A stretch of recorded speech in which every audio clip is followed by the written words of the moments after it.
Picture this. You've built an awesome app. It takes some user data and it asks an AI to classify something for you. Simple enough, right? But then the AI responds with something like, well, I'd say this is probably positive, though there are definitely some neutral tones as well. And boom, your code completely crashes.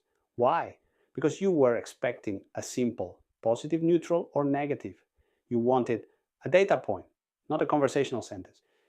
If you've spent any time mixing AI and code, you know this happens constantly. And for a really long time, the workaround for this was honestly pretty ugly. You basically try to trick the model by starting its reply with an opening curly bracket, just hoping it would take the hint and produce valid JSON. And hey, sometimes it did, but other times you'd get half a JSON object, followed by a helpful little sentence at the end explaining its reasoning. But good news, there is a much better way now. It's a feature called structured outputs.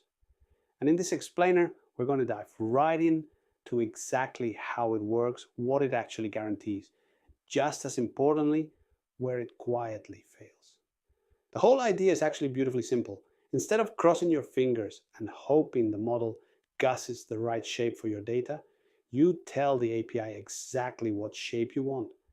You do this by passing a JSON schema in a parameter called output config format.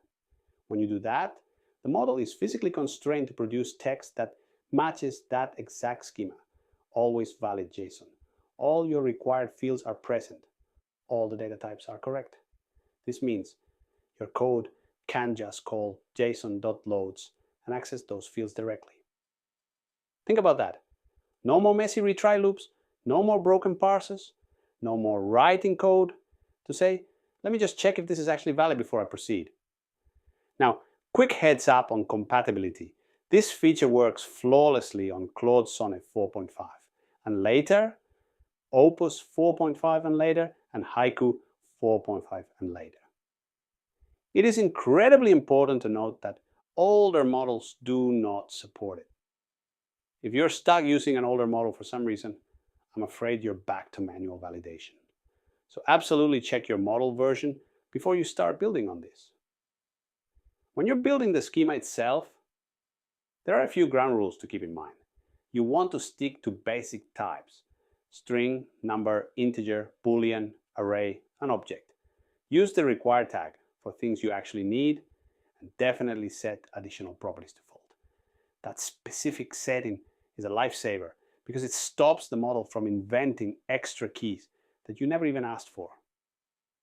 Also, avoid recursive schemas, min and max bounds, and external references because those aren't supported right now. Keep it flat and only mark what is truly necessary as required. Oh, and here's a fun little quirk to remember. Required properties will always appear first in the AI's output, with optional ones coming after. So if your downstream code happens to rely on key order, just know that that's the order you're going to get. Okay, let's pivot to what is arguably the most critical part of this entire explainer. This is the part that really bites people if they aren't careful. You have to internalize this idea. The schema is simply a mold.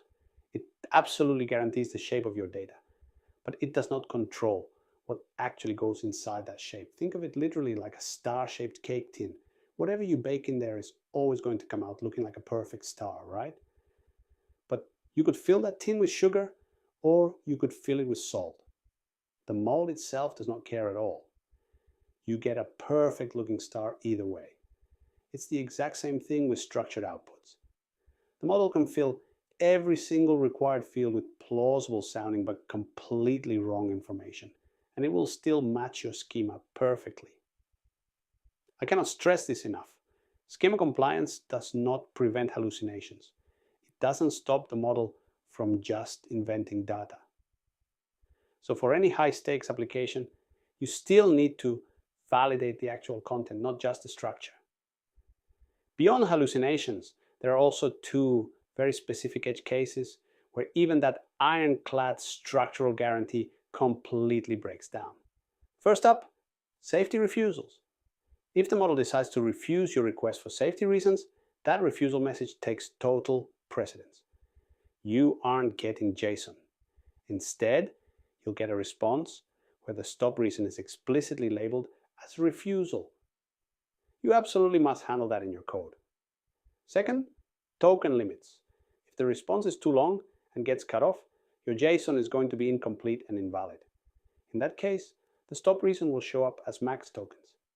The golden rule here, always check your stop reason before you ever try calling JSON.loads. So how do we actually build reliable AI code with all this? Let's talk production tips, because there are two more things you need to know to make this work smoothly in the real world. Building rock-solid AI features comes down to a winning trio.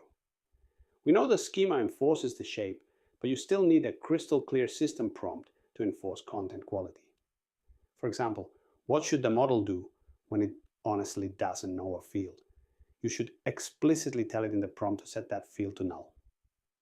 Trust me, that is so much better than forcing it to invent a fake answer just to fill the blank. Also, be aware that the API automatically injects a tiny extra system prompt describing your format, which uses up a few extra tokens, so just budget for that. Finally, for production code, please don't write these schemas by hand. Use the SDK helpers. In Python, you can just pass a Pydantic model directly to messages.parse. It generates the schema for you, calls the API, and hands you back a neatly typed object. You never even have to touch the raw JSON. And if you're using the TypeScript SDK, it does the exact same thing with Zod. It's just one less thing for you to get wrong. One last pro tip for production: the API actually compiles and caches these schemas. The very first time you use a new schema, you'll notice a tiny delay during that compilation. But after that, it's cached lightning fast for up to 24 hours. However, the second you change the schema structure, that cache resets. So for the best performance, do your best to keep your schema stable in production. So let's recap. Your schema plus a strong system prompt plus an SDK helper.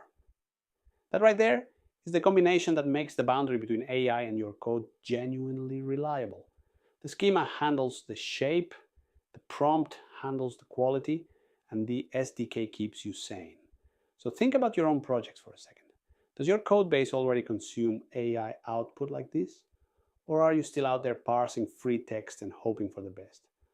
I highly recommend trying it out. Add a simple schema to your next API call. See what breaks first. Thank you.